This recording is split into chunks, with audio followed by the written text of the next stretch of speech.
I'm sitting at Crosshand Mills near Costco, north of Calgary.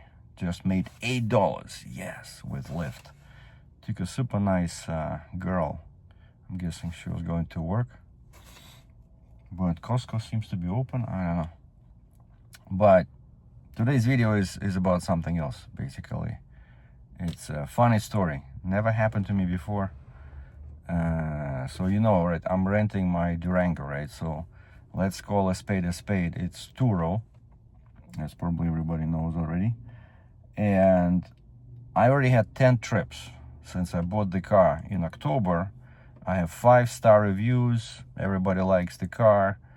I only had one problem with the passenger because they used like two brothers and they used each other's, they messed up the date of birth.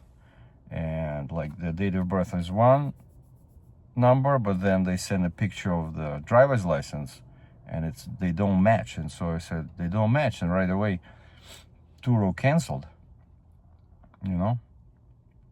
And but then they send a proper license, photo of a driver's license, because, you know, they look similar, two brothers, right? It's hard to tell in the picture.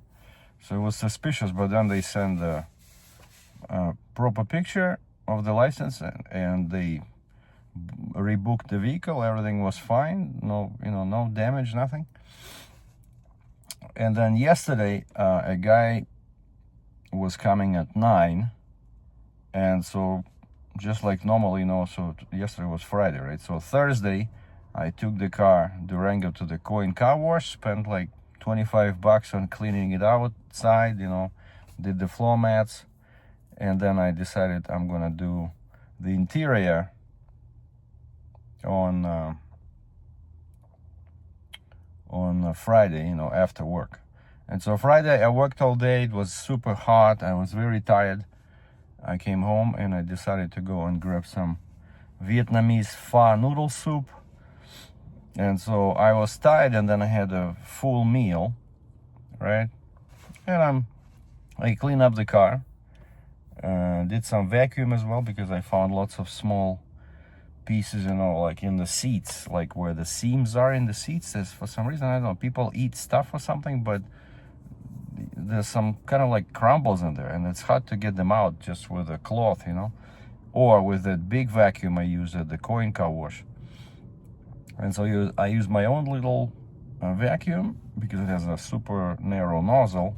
So vacuum again and then clean up everything. Oh, and this guy sent the driver's license by himself. You normally have to tell him, you know, send me a picture of your driver's license next to your face. You know, you're holding it like this so I can compare your face to your photo on the driver's license. And I was checking my phone because this check-in starts 24 hours before, or 12 hours or something. But anyway, so Friday morning, Friday afternoon, I already see messages on my two-row app that's saying that please start the check-in, take pictures of the car. But I'm at work, right? And the car is not yet clean. But then it says check your guest's license. So he already sent it by himself.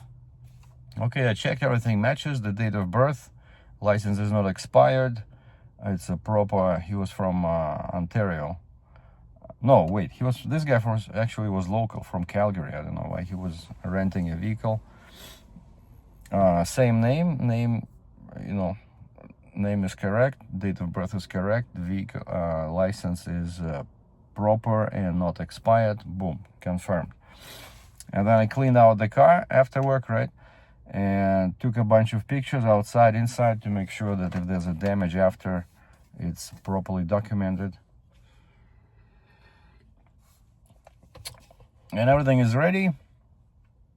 And I laid down in front of a TV, had a couple of beers, and I'm just watching some movies, you know. And I sent the guy a message. Like, he says, yeah, I'm coming. I said, you coming at 9? He says, yeah, I'm coming at 9. And then I closed my eyes for a second,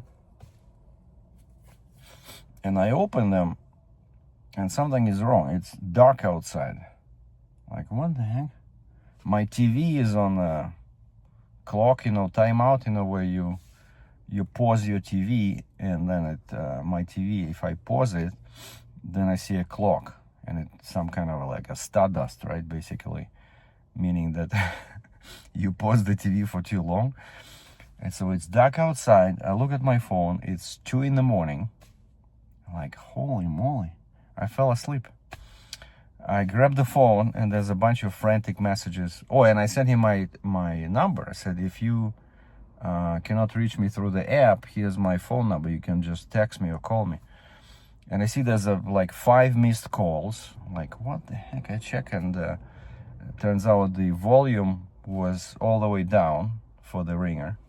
The phone was on, not on airplane mode, but I guess I accidentally swiped that slider for the sound, and so the guy could not reach me, And then I go to Turo app, where messages, the messaging section, and I see messages from him. I'm here.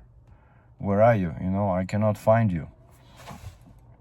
Poor guy. And he says, oh, basically, I wasted so much time. Of course, imagine, like, the guy probably had something special going on, right? If he's local and he needs a car, especially like with 7 seats, probably was something. I'm guessing either he was moving some cargoes, lots of luggage, or he was attending a wedding. You never know. But anyway, so the guy says, I wasted so much time. You're a scammer, and you should have called me. And then I noticed that the slider for the sound was off. Man, and right away I see there's an email from Turo, from a customer service at 2 in the morning, and they said that the no-show, basically, the guy had to cancel the trip because he couldn't get access to your vehicle, and so we unlisted your vehicle for 24 hours. And I look on the vehicles there, where normally it says listed. Basically, people can find it. Now that sign is usually green, listed. Now it's red, and it says unlisted. And then I went back to sleep, because there's nothing I can do, right?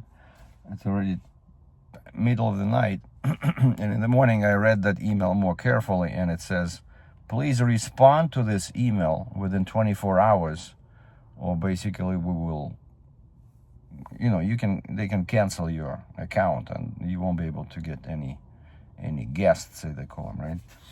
And so I sent them an email right away. I said, I'm sorry, guys, I fell asleep, and my phone was on low volume mode, so I couldn't hear the phone ringing.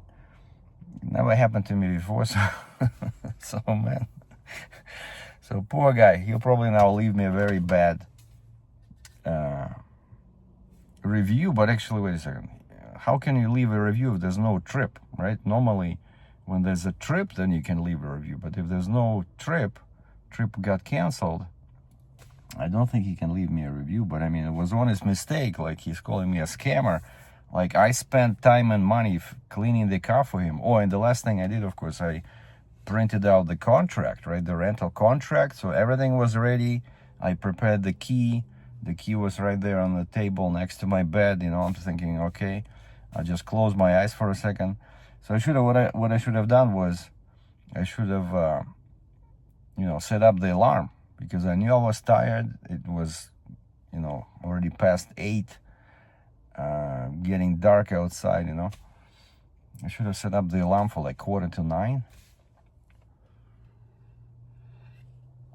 So very, very upsetting, So lost the customer, lost the trip. He was taking the car for just 2 days. So I think my gross take was like $186.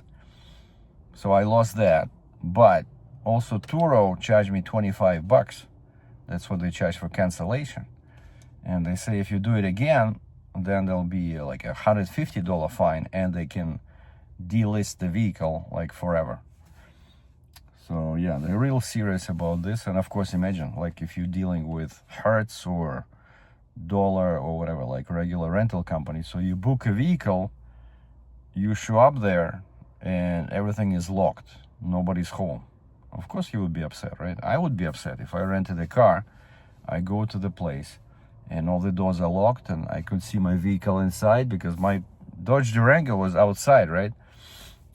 And in the morning, actually, I looked at it because I thought maybe if the guy was upset, he would, do some damage or something, or leave a note. No, nothing.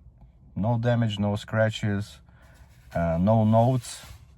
Just one crazy upset customer and a Turo host who lost some money because he fell asleep. Unbelievable. True story. You cannot make this stuff up.